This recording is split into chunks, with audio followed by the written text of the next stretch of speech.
kuvayo igice cya kabiri ku murongo wa 16. handitswe ngo kandi hari umuherezi w'Imidiyani yari afise abakobwa ndwi. Baraza baravoma buzuza ingomero ngo bashore umukuku w'intama wa se. Nkomeze komeza ndakubwira uhagaze. Haza abungere Yego. barabirukana. Ariko Mose ava hasi arabatabara ashora umukuku wabo. Bashitse kwa se Ruweli arababaza ati ko muje ningoga uyu munsi? Baramwishura bati nuko umuntu w'umunyegiputa yadutabaye abungere atako atuvomera n'amazi ashora umukuku. Yego. Abaza abo bakobwa ati none ari hehe? Niki cyatumye musiga uwo muntu? Nimumuhamagare tumufungurire. Maze Mose ashika ashima kubana n'uwo muntu. Nawe arahava amuha umwigeme wiwe Zipora. Gezaho genda mu gice c'indwi umurongo wa mbere mwihute. Gice c'indwi umurongo wa mbere. Uhoraho abarira Mose ati raba ndakugize nk'Imana kuri Farawo kandi na Aroni umuvukanyi wawe azokuvugira. Amen. Muvyagire mu vyubahiro vyanyu murakoze. Aya majambo dusomye yabatari uyu munsi kandi nkaba numva ko mwe muyera yagobere ko ariyo mperako. Nari kuyavuga umwanya munini cyane. Munini pe. Kuko hari icigisho gisaba ko nda gusigura nsa nk'uwahinduriwe message. Sivyo nari nateguye. Ariko nagoberewe mu mutima wanje. Numva nkwiye kuvugira ijambo riragaruka rirasubira riragaruka. Numva ibindi ndategura ariko rikaguma ari domina ibindi ndiko ndategura. Ndavuga nti mbo sawa ndarireka sinagiye gutegura ibintu birebire. Nijyo ngira mpereko no kwa Mungu tugire ubuntu tuzobaganiriza. Ariko muri conference y'ikanguro murimwo nazanywe n'umutima wo kubakangurira kumva iki kintu. Tugira tuganire mu mwanya mfise ku civugo kivuga ngo gukora uko ushoboye. Gukora uko ushoboye. Bwira mugenzi ati gukora uko ushoboye. Igihe cyose ukoze uko ushoboye Imana yitegurira kugukorera ivyo udashoboye. Ngira nsubiremo. Biragora Imana cyane. Bigora Imana cyane gushobora kugukorera ivyo udashoboye mu gihe ibona yuko ivyo ushoboye utari kurabikora nk'uko bishoboye. Nico gituma nabwirijwe kuza kubabwira iri jambo gukora uko ushoboye. Uko ushoboye. Iyo tuvuga ngo gukora uko ushoboye, urashobora gukora uko ushoboye uri muri situation y'ivyo udashoboye. Ku ruhande rwawe ukaba uri kuraca mu bintu udashoboye bikurengeye bifite capacity udafise vyamaze kurengera udafitiye solution. Ariko muri uwo mwanya ubona yuko hari ivyo wewe udashoboye. Kuko akenshi wihute kunyumva mfise umwanya mutoye. Akenshi twama tunanirwa kugira amaso yo kubona ivyo dushoboye mu gihe turi muri situation y'ivyo tudashoboye. Hari uburyo tugenda tukiprasa tugahagarara ahantu hatwereka ngo mu bisanzwe kijya kintu ntacyo nshoboye kubera bivanye n'uburemere bw'ico udashoboye urimo. Abantu baba mu bintu badashoboye akenshi baribagiza cyangwa bakirengagiza gukora ivyo bashoboye. Ariko mu nzira yo gukorerwa bijya badashoboye Imana inyuza aho waciye ukora icyo ushoboye. Imvugo ko bayumva abantu. Mwanyumvise? Muranyumva? Mwanyumvise?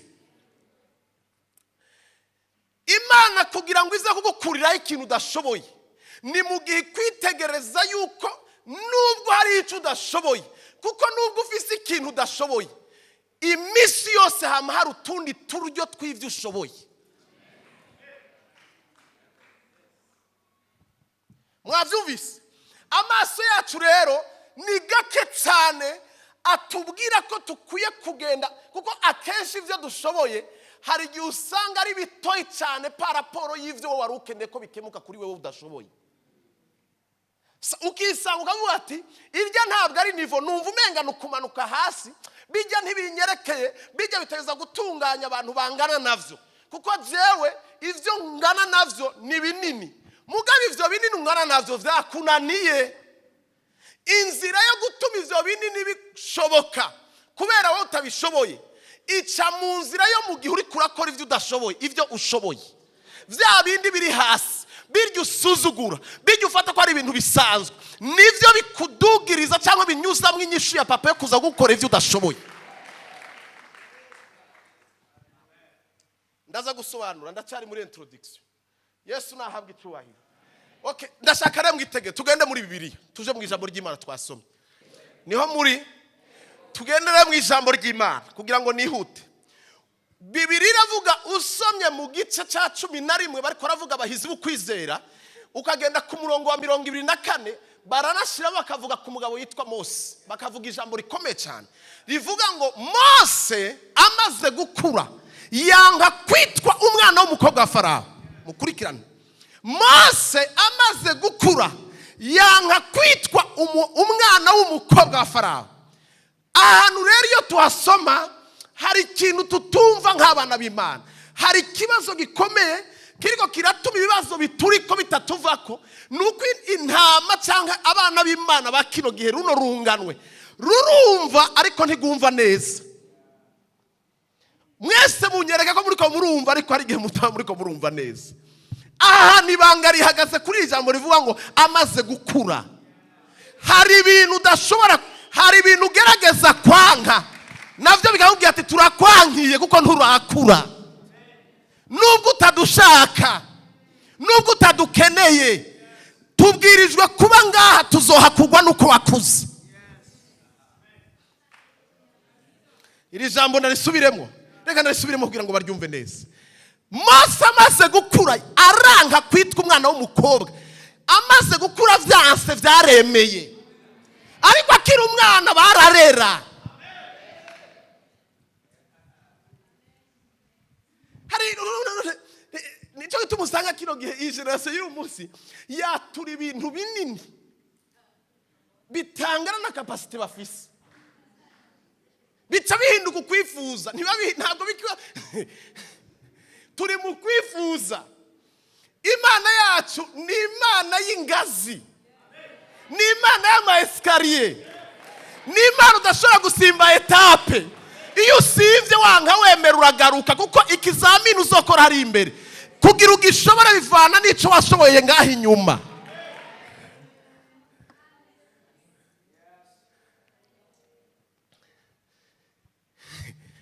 Urayizi, jewe namambwira abantu nkabwira ishengero ntaribwira nti jewe nazezwe ku birenge vya Pastor Edmo Kivu, Imana imuha umugisha cyane ahaherereye, niwe yandeze. Yanyigishije ibintu bibiri bikomeye cyane, ndamukundira kandi ndamwubaha, zo kwama ndamwubahira ibihe byose. Yaranyigishije ikintu cyo kwizera. Niwe yazanye ikintu kijanye no kwizera hano muri iki gihugu. Ibisazi byo kwizera bimukomokako, muga nawe yari yabikomoye kundi musazi, bivana n'amaberebere wanyoye. Barambwiye ingene David ndaruhutse kugira ngo ashobore yagiye haryanye hajya hari shengero rya Vivante, yagiye hari shamba, aharavye gutya abona ibiti biriko biratamba, ishamba ariko riratamba, abonamwe abantu, imitwe y'abantu, abwira abantu ataha hano niho tuzoshira umurimo. Pastor Edmo aramubwira ati reka hari mwishamba hano, iri shamba ryose ubona n'abantu, tuzoba dufise abantu bangana n'ibi vyatsi, kandi vyaruhiye kuba. Yanyigishije rero ikintu cyo kwizera bikomeye cyane, kwizera. Icya kabiri, anyigisha ubuzima bwa excellence, kwigobotora iyo ukomoka.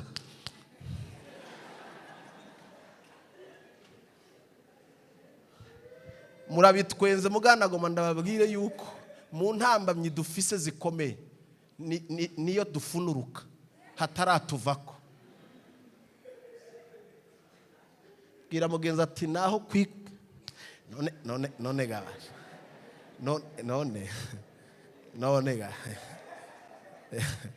none reka mbireke nivugira ijambo, reka mbireke. Aho wafunurutse harakurikirana cyane.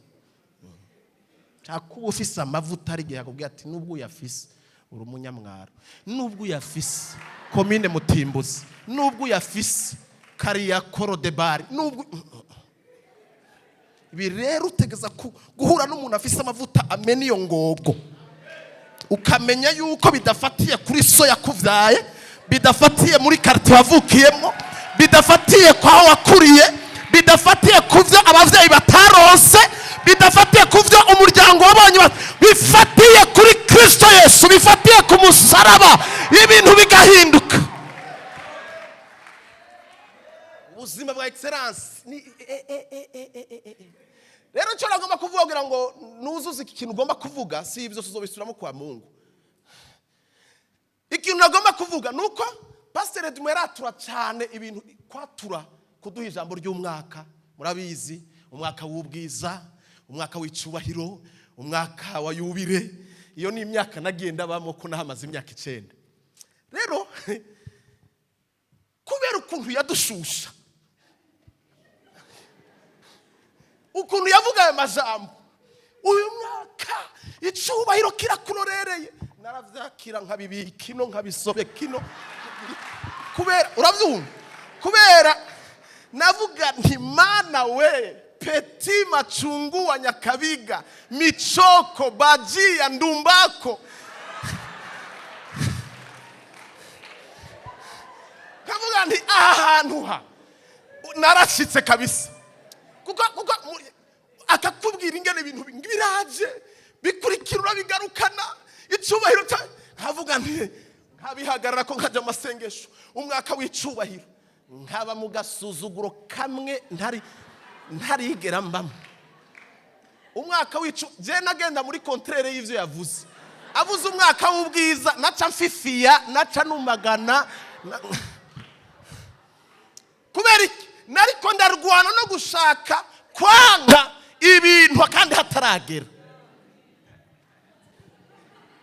Peti kani gufuwe, fukani kugome, icara manze ndakumesure. Ntiyaragera Peti raca ntavyo ubwiza bwaye, manza wicaye ndakwigisha. Nyamwana arakura, agwiza inkomezi zo mu mutima, aba mu bugaragwa kugeza aho yerekaniwe. Imana ati Peti uri muri step yo gukura, ndagukurikiza mu cyumba cyo kugwiza imbaraga zo mu mutima, hama ndagukure ndagutware mu bugaragwa ndakumesure, niwava mu bugaragwa werekanwe. Rero akenshi ari gihe dushaka kwigobotora hataragera. Gira mugenzi wa Mose amaze gukura, hindukira mubwira ati Mose amaze gukura, niho yanse biremera. Iyo utarakura hari ibintu wanga ntivyemere.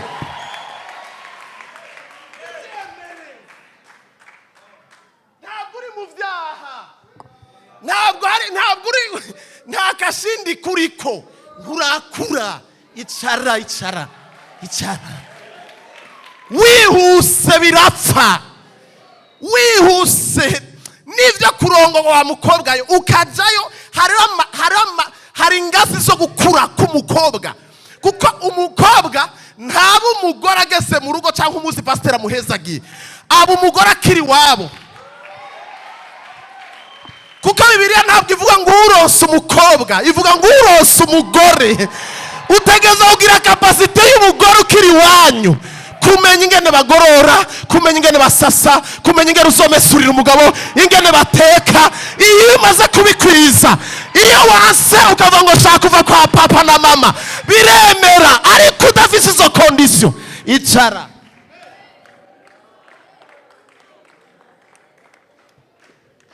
Mwiriwe.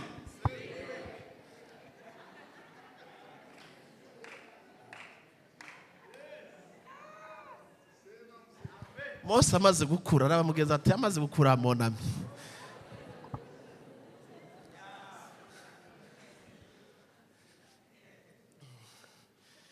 abantu tuguma tuja mu makonferanse, inama, ibiganiro, abavuga butumwa agategura ibintu bakabitegura, tukaja mu nyigisho ndende ngo turiko turashaka gusova ivyo dusova. Isoko byatanguye gute?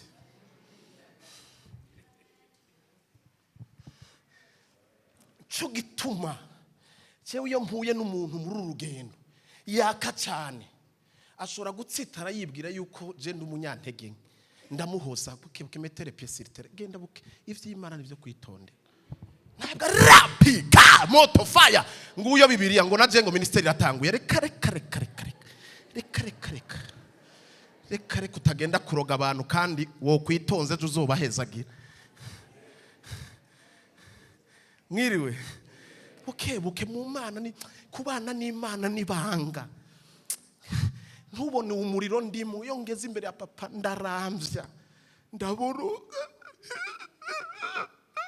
muganaza nganga barya kwifyeri mukabona ati uyunye ni papa basha eka ibi kugira ndabironke ndaboroga aho utambona mba ndi mu marira. Sema baba sema, ikiguzi cyo kuronka ivyo tubabwira si ibintu utoragura. Yesu nashimye. Buke ntambuko kabinjyamunyu kagendana n'Imana ufise ibanga. Ahanye hari abantu bicaye nga batari ko baravuga amen ndende muga bahiye bariko baranyumva ugatinjirayo ndakumva. Ushima rero Imana yagufatishije igukuramwe ibisazi. Burya bijya bintu vya amina yo gusimba birebire ngo hari abantu basimba hagakubita box ugasigara uri hano umuriro wa mbere aragera hano Imana ikavuga ati gusimba bireke. Tonde rero unyumvirize neza.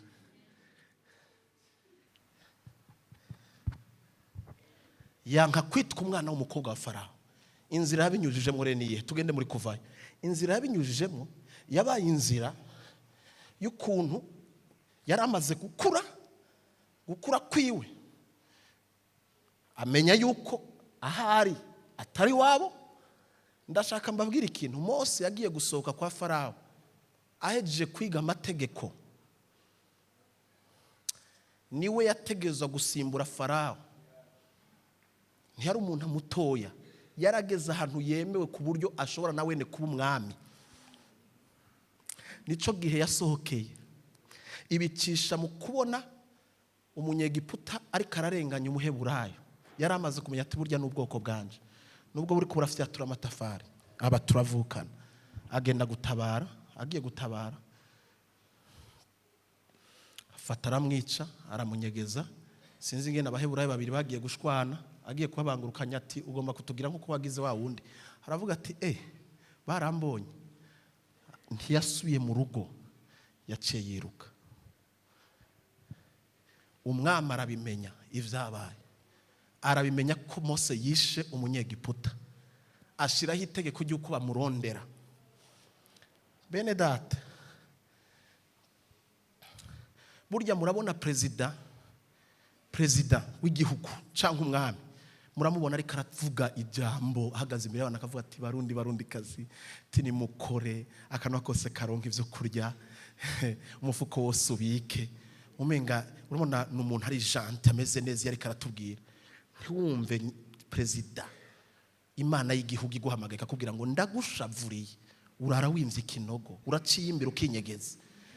Umwami akubwiye ati ndagufitiye inzigo timaze igihe numva ivyawe ivyo uri kurakora. Nubwo yo bikubwira ari Gitega uri komine Mutimbuzi urariruka. Dosiye gira mugenzi ati dosiye zirarutana. Mustantera ashaka kugwanya ukikora kwa ministre akamubwira ati tekana no kuri mureke. Perezida kugwanije nijuru igutabara atari Imana igutabaye nta wundi yo gutabara. Muravyumva ico ndiko ndavuga? Mwiyumvire rero wumve dosiye yarasize ku kirimba, kumva ko ari umwasi wiwe, bashiraho wanted kumurondera. Ariruka afata urugendo agenda atakintu na kimwe afise uretse inkoni yahitanye. Agenda atwaye ngo agere. Ndashaka mwitegeze mu ntizi ntebe, mwihute mu ntizi ntebe iticaye ku muzo wamukoze. Yesu nashimwe. Mose ararushe atambutse umunsi wose yisanze ari mu ishamba, ari mu bugaragwa, ageze ahantu ararusha, yicaye hafi y'iriba. Mu nkurikirane, ariko aribaza ingene Egiputa, avuga ati uyu mwami ndazi ko n'ahandi arandondera, ndajahe ibi bintu ndabiganiriza nde? Yakuriye ku kirimba, akura mu buzima bw'icubahiro, yisanze ari mu ishamba, yisanze mu bugararwa. Donc agira atangura ubuzima bushasha atazi. Arabizi neza ko dosiye iri ku mutwe wiwe ari dosiye y'igihugu. Yicaye aho kwiriba, mu kanya kiri ngaho, ataza harara, atazi umuntu ayododore ko ngo amusabe ibyo kurya, ngo haza abakobwa kuvoma. Mu mwanya baje kuvoma, abungere baraza ngo barabakubita, bababuza kuvoma. Mu bisanzwe ukurikije uburemere bw'ikibazo Mose yari afise, byari byumvikana ko adakwiye kwita kuri ivyo bintu. Yavuga ati uko biri kose jewe dosiye mvuyemo hariya niyo kugwana, nsubiye kubona indi yo kugwana. Eba gwana mwifashe. Yari kuvyirengagiza. Muga ngo arabe ingene bakwega abakobwa, babashikura imishatsi, babankira kuvoma. Havuga ati nubwo mfise dosiye nini y'umwami, ariko akabazo ndagashoboye.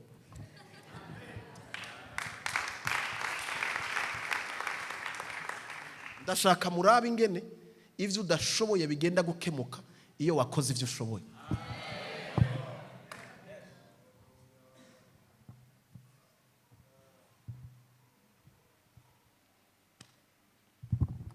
Aramanuka, mwebashe nibiki mwebwe, tiwe ntuvyitemo, ntinavyo nimuvome. N'abakobwa voma, bagiye kugarariza umwingumi, umugere, karate, timwe mapeti babungere barakata. Abana b'abakobwa baravomye, batashe kare, ibintu bitamenyerewe mu rugo. Kambwira mo ngahariya n'umugi, abo bana b'abakobwa bataha kare, ibintu bitamenyerewe mu maso ya se wabo. Ngo batahe kare, gutaha kare gutuma se wabo abaza. Nta muntu yapfi. Haleluya! Gutaha kare bituma se wabo abaza, kuko se wabo yatari kubaza akabifata nk'ibisanzwe. Mose yari kurara mu ishamba. Gira mugenza ati kora uko ushoboye, ntukaze wirenge, kora uko ushoboye. Ivyo udashoboye bikemurwa nuko wakoze uko ushoboye. Abarababaje ati mefi koma kuyu munsi muzanya amazi n'ingoga. Baravuga ati papa erega yoreka uzi ibintu twabonye, tuhasanze umugabo. Ati babungere ntibasokane kuko bahora bahateba kubera babakuba bakabakubita. Uwo munsi bihuse, se baravuga ati habaye iki ko munyarutse uyu munsi? Babana bakobwa baravuga ati twasanze umugabo yicaye harya, baje kudukubita, arabakubita, bakubiswe. Wa mugabo ati papa wabatisa, umuntu yabatabaye gutyo mwamurekeye hariya, subira mugere kumuhamagara. Bwira mugenza ati ibintu biratanguye. Icambere kwanza, agishika mu rugo baba bamuhaye amazi yo koga, abararuhutse. Ica kabiri, abagiye kumeza kurya. Ica gatatu, se we baramubwiye ati urara he? Ati ntawo mvise, ati rara ngaha, igitanda kirabonetse. Kubera iki? Yakoze uko ashoboye. Iyo yari kuvyirengagiza, n'uyu munsi yabakiri kariruka.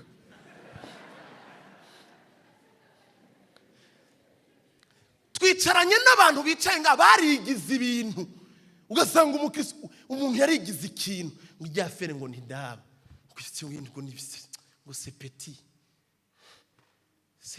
aho yikoreye umuzigo w'imiliyoni za banki. Afise ideni rya banki y'imiliyoni 100. Bavuze ikibazo c'imikro z'amajana 8 ngo se kwasa kemura izo mikro, ubutumwa buvugwe, imiliyoni 100 ziriwe.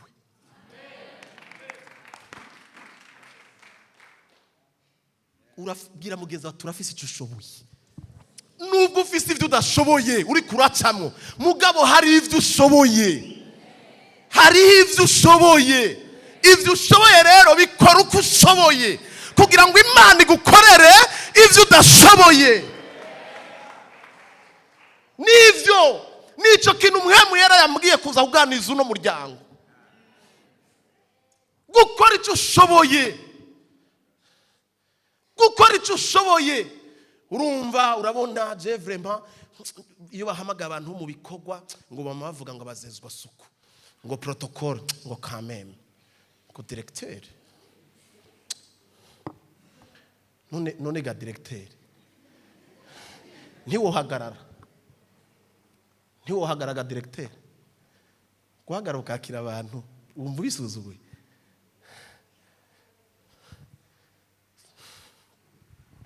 Iyo tutaramenya gukora uko dushoboye, umurimo wa data ntuva aho uri. Kandi utuntu duto duto nito tugenda kuzana ibintu binini.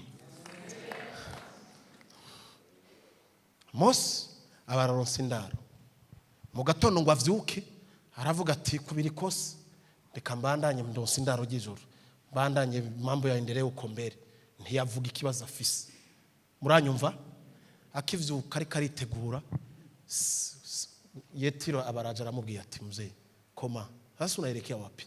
Mimi hakuna, naenda tu, niko naenda. Uko na tatizo gani? Sina tatizo tu, mimi niko naenda. Kuko ntiyategeza kuiva kuko ntiyarize abantu. Tijewe nasonga mbere uko. Aramubwiye atariko kuko na Yetiro yavuga ati uko biri kose twaronse ushoboye ivyo tudashoboye. Muga nubwo ashoboye ivyo tudashoboye, natwara ivyo dushoboye kuri we adashoboye. Nta kuntu twogumana. Ubona gute wigumiya umutima? Mose ati nivyo ngube ngate guma nga ati kandi vraiment wumva amahoro hani muhira.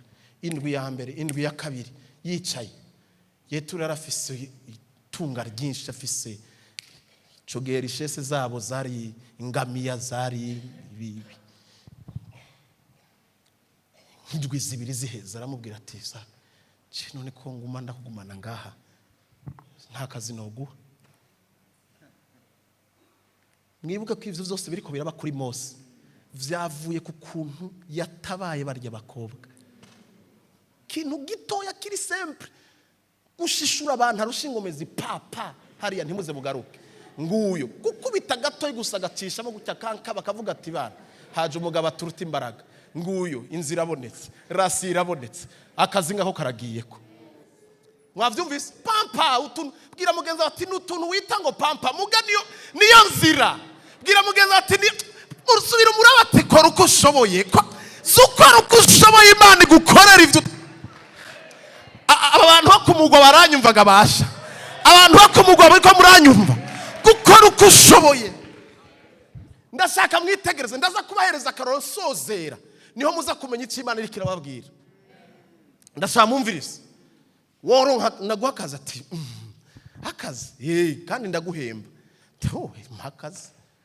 Nguye yaragiye mu kazi, atanguye akazi kuragira, araragiye sarere ku mwisho w'ukwezi, ngiyi noti iragiye ko ngo amara iminsi. Mose atangura kuraba imirazi, abona umukobwa abantu gatima karajayo, kuko urukundo rw'Imana rudutibukamwo. Iyo rutagutibutsemo aba ari ivyifuzo. Yumva ikintu kimugeye, mwabonye Zipora inkomezi zigahera ariko akarengana, akavuga ati nukuri mba kubaza Zipora sinokwataka gutyo, kanitone. Mugabo ikiganiro akodotse, Zipora yamuzana amazi ati koma bite ubucuti barakundanye. Se wa Zipora barabimenye, abimenye ataramuhamagara Mose atukunda umukobwa wanje ateye tindamuguhaye rongora. Bivuye he? Pampa.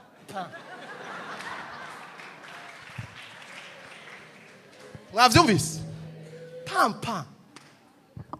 Byari ibintu biri simple, biri très simple. Kuvuga ngo ibyo affaire ntindaba. Byo ntibindaba. Nifitiye dossier y'umukuru w'igihugu ngende kwita muri ibintu ariko bitizo nkumi nta nizonze. Mugabo aravuga ati kindagishoboye. Nubwo mfise dossier nini kindagishoboye. Ikindagishoboye shora kwemera ko abarenganya kandi barya ndabaravye imbaga bafise ni pampa bahava. Inzi birabonetse, aharara harabonetse, akazi karabonetse, umugore arabonetse. Bivuye muri pampa.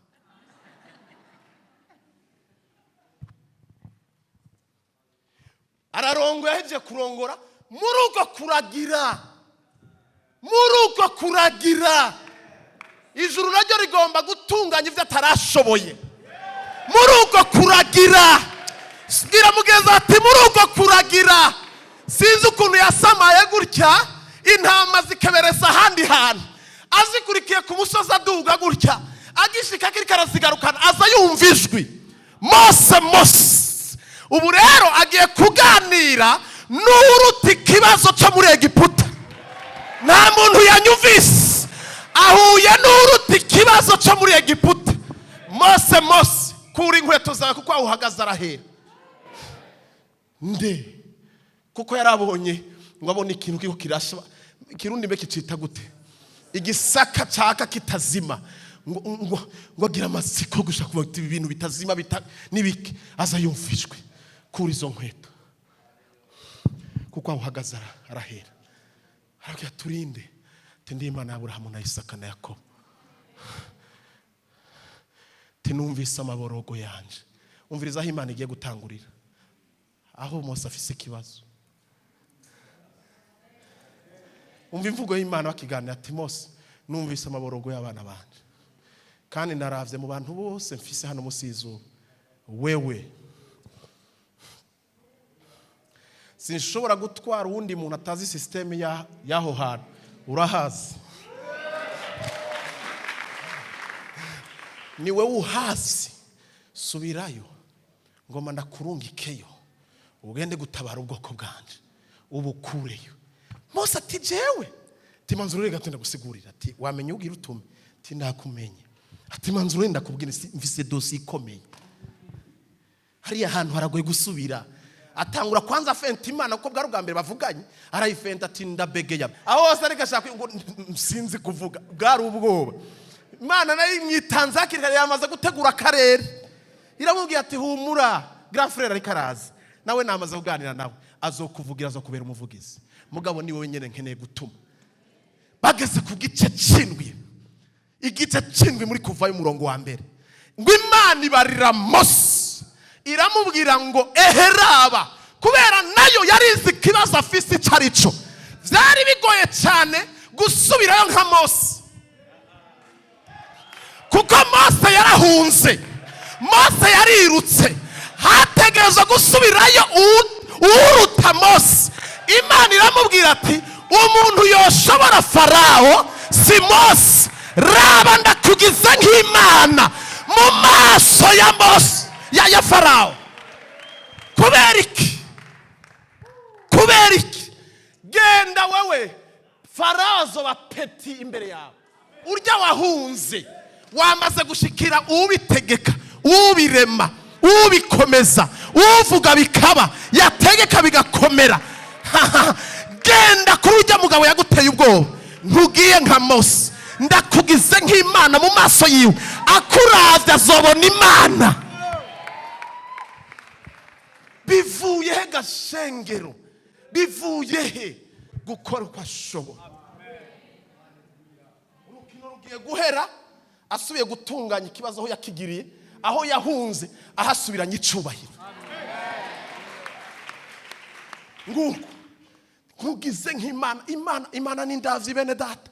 Imana numu expert yarabiza ati Mose agasubira yarakubitwa ngomba ndagusubira. Mose aravuga ati ngize nk'Imana, uvise nk'amaboko yamvise inkoni, terera hasi ihinduka inzuka, tifata ku murizo wayo rasoye ihinduka inkoni. Aramubwira ati ivyo ni bitoyi peti, we wende si Mose asubiyeyo. Kandi iyo nkoni yatereye hasi yari inkoni Mose bamaranye imyaka bagendana nayo, ayizi nk'inkoni aragize.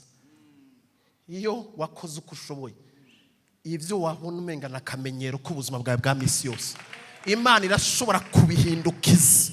Kuko Imana itwaye Yeremiya mu nzu y'umubumvyi, yamweretse umubumvyi ariko arafyonda ikibumbano, ngo mu mwanya ariko aragifyonda arondera ngene yo gihereza ishusho, ngo kiramukorokana kirononekara, ngo agende kuyora ntiyayora rishasha, asubira kuyora cya kibumbano nyene cononekaye. Muri ya minwe nyene asubira ngo akibumba bushasha. Iyo wakoze uko ushoboye, uko wari usanzwe umeze, iyo Imana ikoze igitangaza ntiwambara impuzu ushasha. muri za zindi nyene. Iyo Imana ikoze igitangaza nuca mu yindi nzira, nturara ahandi, hahandi nyene warara. Bene data, ngira ndababwira ikintu, nta munsi n'umwe Imana izogenda kugukura ko igisuzuguriro wasuzuguriwe mu Kamenge ngo igikurire mu Kinanira. Ntibishoboka. Iyo igomba kugikuraho igusubiza aho wakigiriye. Nta muntu yanyumvise. Hari umuntu yanyumvise igikurayo. Ngira ndabereke rero sozera kandi ndahejeje pe. Mbereka abagabo babiri bitangaje, mu batekerezeho nkuko nabatekereje. Wiyumvira ikintu, witegereje umugabo yitwa Yohana, ukitegereza na Petero. Ikintu nagicishijemo ndiko ndavuga ijambo ry'ukwezi ku ishengero Dimanche. Ndabwira nti ndashaka mutekereze iki kintu. Witegereje Petero, ukitegereza Yohana. Uwo Yohana ndiko ndavuga ni Yohana yaryama ku gikiriza cya Yesu. Yesu ahantu yaba yicaye, Yohana yaba ari karonka urutoke, aryamye kuri poitrine. Bibiliya iramushingira intahe ko ari umukundwa. Genda musome ngo hari umukunzi wa Yesu, ngo yama aryama ku gikiriza cyiwe. Hama ugende gutekereza n'undi mugabo yitwa Petero, barbar. Wa ibintu byose muze ko twahevye byose twakore kuzoduhike. Abandi bose ariko aravuganira mu matwi hari urumva none ko tugendanye imyaka 2-3 ngubu nahagiye kutubwira wagira Yerusalemu bamufata bambuzi, none aradusigira iki ko turushe. Ntagira ngo ejo bundi twaciye ahantu umuntu aramubwira ngo amukurikire, amubwira ngo umwana w'umuntu inyoni zifise ivyari, impunze zikagira imyobo, ariko umwana ntagira. Ayo zose bakavyumva intumwa ati none bashe. Batangura kuganira mu rugendo w'ubwende Yerusalemu. Babwira Petero kirabumva ati namakite bana, sema tunatoka hivi binaisha. Uru rugendo turiko bagiye kumufata, tutaenda wapi? Tinone nibiki mushaka iki? Mubaza ati none twe twahevye vyose none ntugeze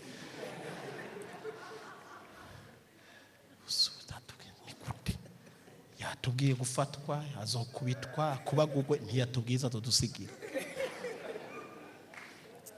Basa Petero ati namwe nyine mwamutora ati vuga niwe uvuga.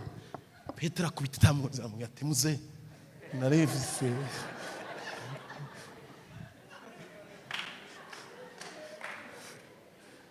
Titwaye dufise akabazo kuko turabona urugendo ruri hafi uri mu gushika.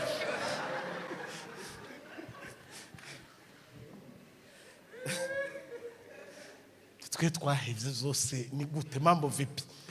Yesu ati ati nukuri ntaco ko mwahevye. Ati hani nijana ubugingo budashira ariko bifatanije no guhamwa. Ata kiragaruka kirababwiye ati bana natwambia tutapata 100 ba. Undabire rero, undabire Petero, undabire n'umuntu w'umukundwa. Uravye abagabo babiri umengo tugiye muri logique twagenda mu bwenge bw'abantu. Uwarakwiye gusigirwa ishengero yari umuntu w'umukundwa ari kugikiriza. Petero yari fise désordre, yari umuyuwayi, ari kwaka imbere giherehere. Nivyo mugabo muri uwo mwete Yesu yafuye gutangaza gusa aravuga ati ahantu ibintu bigeze. Uravyumva kuko Yesu Petero yigeze kubaza, Yesu yigeze kwenda nabigishwa, reka mpere ngahe inyuma cendangiriza nga ariko aragenda nabigishwa arabaza ati gatoyera bagataho hanze wumva banyitande. Baramubwiye turumva bakwita Yeremiya, abandi umwe mu bavugishwa Eliya. Ati okay, tinone namwe mambo gute munyitande. Bose bunamika imitwe giherehera baraje.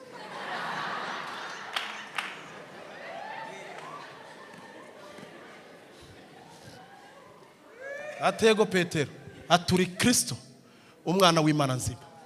Yesu aramubwira ati so w'inyama n'amaraso abiguhaye. Urana kimbere mbere umwete wiwe niwe Imana yitegeze kavuga ati uyu ejo ni narungi kamwe muyera uyu mugabo.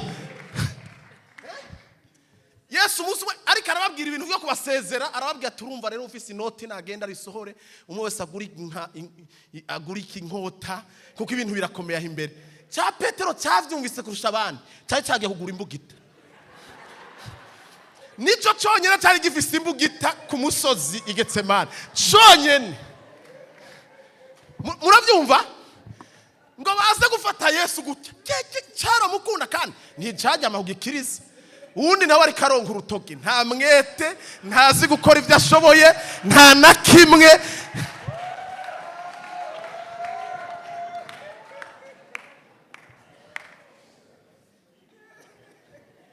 Kiraho kimeze nk'umenga ni ikintu kiri ngaho, mugabo gifise umwete, utaragira urutonde, ariko kirawufise tukamo. Ngo baze gufukora ko Yesu. Petero ugutwi kuragiye, wow. Uti Petero subiza inkota mugo watasa nk'umubwiye ati muze suri twambya tuze mbere. Sasa unatugeruka ni wenje twambya tuze bisu. Ugutwi kubarukuragiye, mugabo Jezi yamwitegereza akavuga ati uyu mwete Yesu ngwapfe. Aramubwira undi mwanya, Yesu arababwira turumva birakomeye, mu mwanya muto ibintu bizaba bikomeye. Cya Petero kiramubwira ati no, ati mu bantu mujana ndimo, aho ugiye nanje ndahagenda, bahakunyonga nanje baranyongana nta. Yesu aramubwira ati Peti, unanipenda mutima zava tunanipenda, lakini hovyo sana, ati nko kitarabika gatatu zo wanyihakanye. Petero ati biragahera ko nakuyakana. Yesu arahindukira aravuga ati mvi nyuma Satani. Ntiyabwira Petero mvi nyuma Satani. Yesu yabiraba akavuga ati sa iki kigabo ngo Yesu ngwapfe ngo azuke. Hagiye abagore kuja kumuraba, uwa gatatu yagiye kumwe yari Petero. Abagabo bandi bose 11 binyegeje, na Yuda yari yatashe 10. Yuda na Yesu na Petero bakoze ivyaha bimwe, ariko inyifato ibi yitandukanye.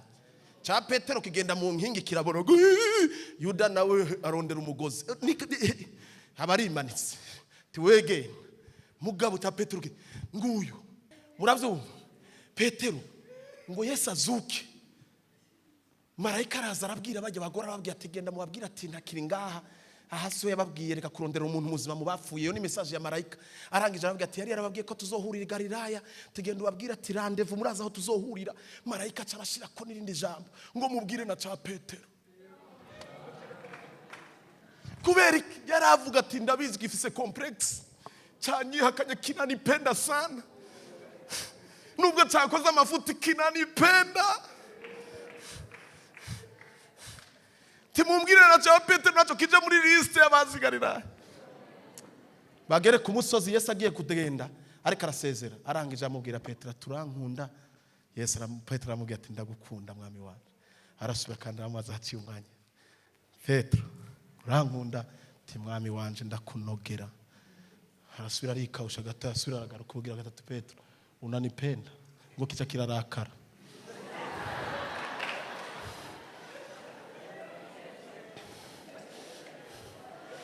Tuyu mugabo je nibaza ko ambona ko ndiko nafinata kirarakaye. Pesa arakibwira ati nta kibazo, tahuri intama zanje ragira ngo kirangize, gihawe responsibility yo kugiye kuyobora intama. Kirangize kiba kiravuze, kigira confusion kuko mu mwanya Yesu yari karavuga hari wari karonka urutoke kandi yitwa umukundwa. Cya Petero kiba kirabajije ati bana aha ntavuga umuzana niyaca mu vita, ampaye responsibility je ntajya mu gikiriza nibifuti namukore. Agaraje ati muze ati none ubu nawe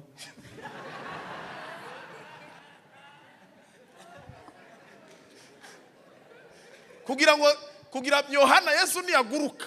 Yohana avuga ati kamemewe waramvugiye nubwo ati none ubu nawe. Yesu aramubwira ati ivyo ntibikuraba. Amaso y'Imana ni wabona umuntu w'umunyamwete mu vyo akora, bene uyo ntazokorera abanyarucari, azokorera abami.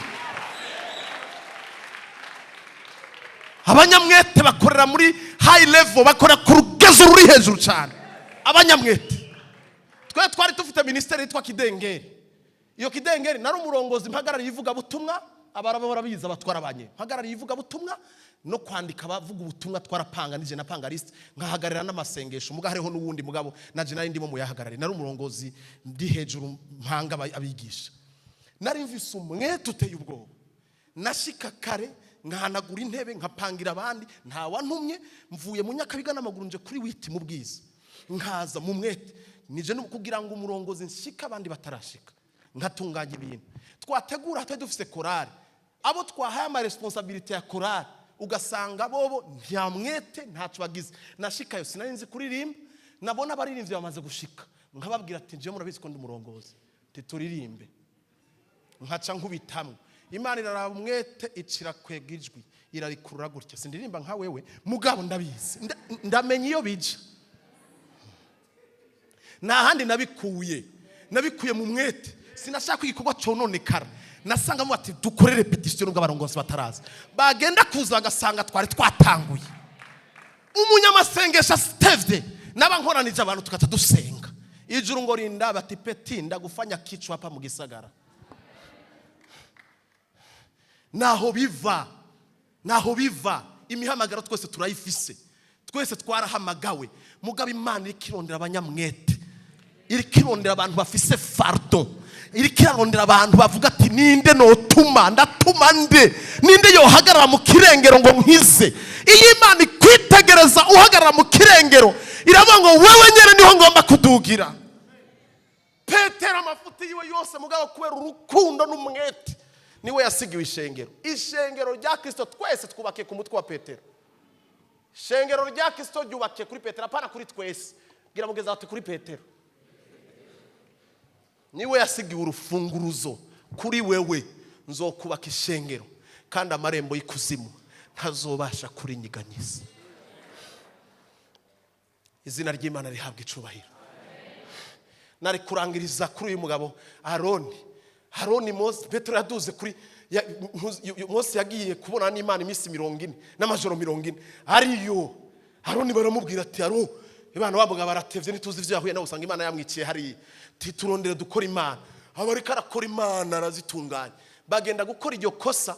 Imana yahejeje kubwira igicapo Mose cyo gukora ihema ry'ibonaniro.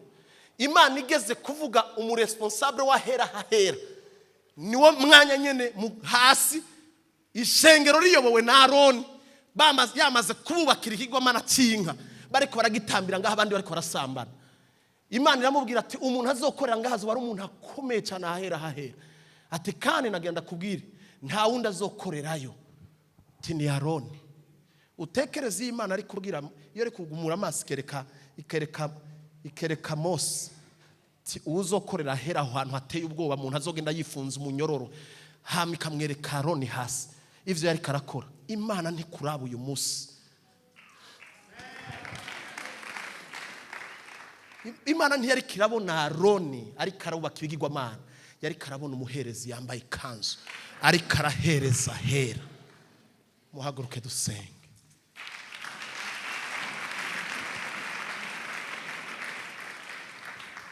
Gira uw'iburyo bwawe n'ububafo bwawe mubwire ngo kora uko ushoboye. Imenyereze gukora uko ushoboye kugira ngo Imana nayo igukorere ivyo udashoboye.